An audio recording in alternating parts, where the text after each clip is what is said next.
Hello, kindred spirits. Welcome to the Magical Mystical Divinations podcast.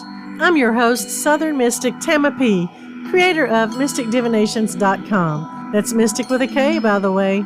I invite you into my sacred space located in the heart of East Tennessee, where I will discuss inner magic, mystical insight, astrology, and most importantly, how to use divination to enhance your daily life.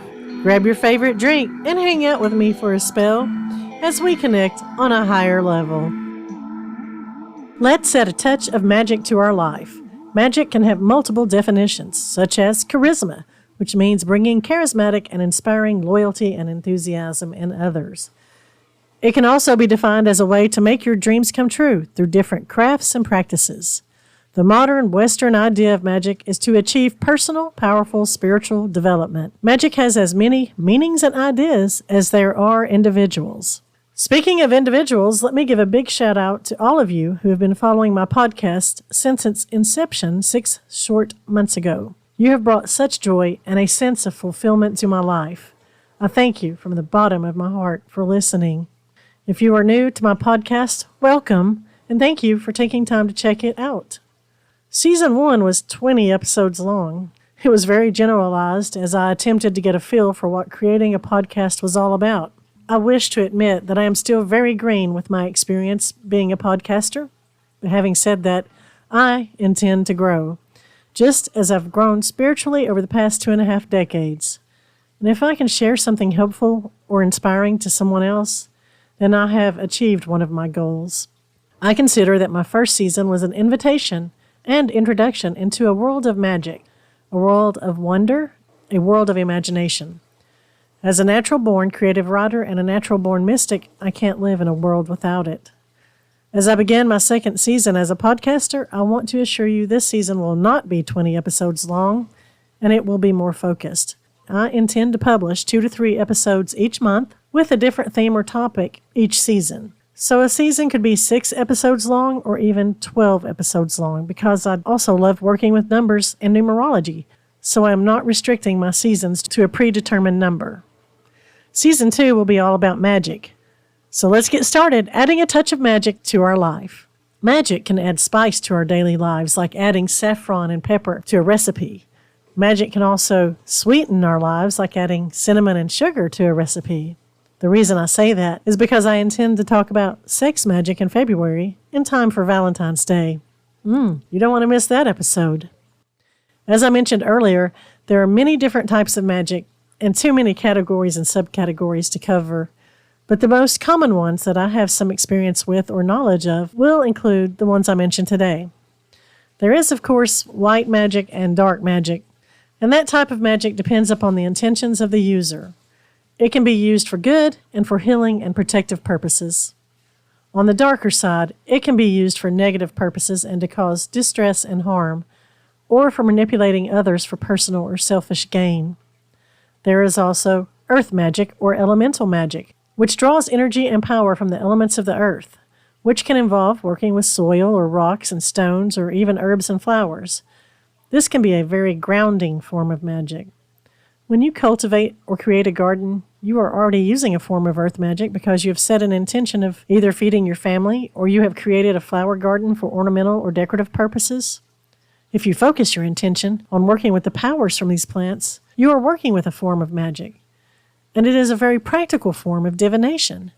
This practice can be expanded in so many ways and is often woven into spells and rituals, so as you can imagine, most forms of magic overlap and are intertwined.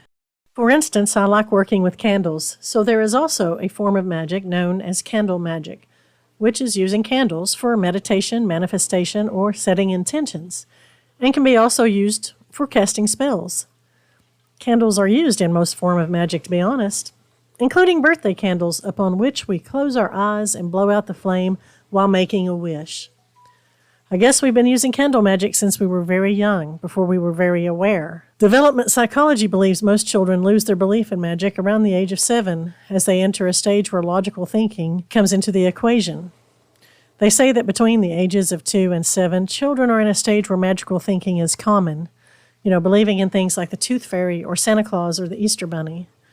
Most children start to develop more logical reasoning and begin to understand that magic is not real, realizing the tricks behind illusions. I can agree that the type of magic magicians perform for entertainment purposes is an illusion. But the magic I speak of, and the magic which my website is based on, is personal magic or inner magic, and there is not an age when we can stop believing. For many of us, we probably did stop believing in magic at some point in life. If you were able to always maintain a sense of belief and incorporate magic into your day-to-day activities, I envy you. Many times during the heaviest periods of my life, I didn't keep the faith, or I didn't keep up healthy practices such as grounding myself or meditating or journaling. At times, I felt lost. At times, I lost hope. And it was during these times, when I didn't use positive thinking and self-care practices, that I felt the worst. I often wonder, did I feel hopeless because I had stopped setting intentions and using daily affirmations or prayer? Or did I stop doing those things because I lost hope, because I failed to believe? Either way, feeling hopeless or worthless or overwhelmed is a state of consciousness I do not like being in. And after I have spent time in that toxicity, I always realize that I haven't been believing or practicing what I believe in. So I start back. I begin to pray again. I begin to feel thankful again. And soon I feel uplifted and hopeful and excited again. Naturally, I would start to set goals and look for opportunities. And I start to take chances because I have confidence again. And the chances I take lead me to new discoveries, and I feel connected to others or connected to something larger than myself. And that is a great state of consciousness to be in. That is a good place to be. But it's also a cycle I recognize and willing to work on to keep my faith and to keep my peace so that I don't have as many of those hopeless or lost feelings. But that definitely points to the fact that we are our best when we have something to believe in. So I ask, why not believe in it? Why not believe in magic? Believe in your inner magic. Essentially, inner magic is the power to create positive change in your life by tapping into your inner strength and your potential. It is often associated with intuition, creativity, positive thinking, and the ability to manifest desired outcomes through a deep connection to one's own being and the universe around them, and how you relate to and touch base with the universe. You can literally substitute anything with the word universe in that statement, such as the word spirit. If I say the exact same thing, ending it with how you relate to and touch base with spirit, or how you relate to or touch base with God, it means the same thing. Personal magic complements our inner magic, because personal magic refers to the concept of using one's own energy, intention, and personal power to manifest desired outcomes, often within the context of witchcraft or spiritual practices.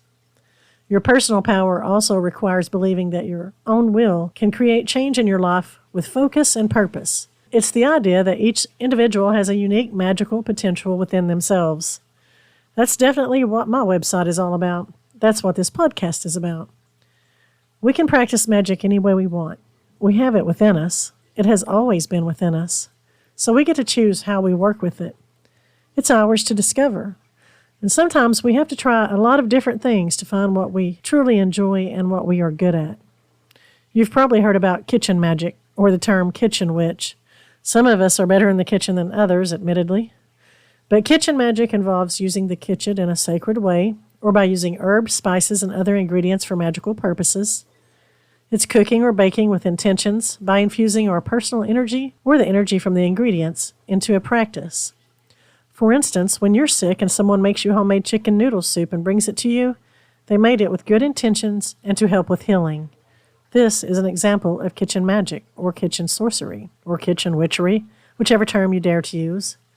If the person whipping up the soup never gave a conscious thought to calling it magic or not, it still works like magic.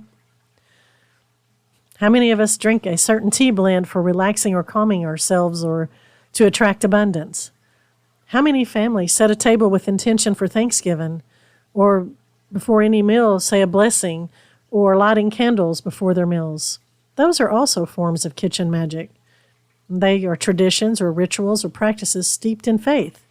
And all of that equals cooking with magic. Now, a bit ago, I mentioned sex magic, and I intend to release that episode closer to Valentine's Day. You can use sex magic in some very interesting ways.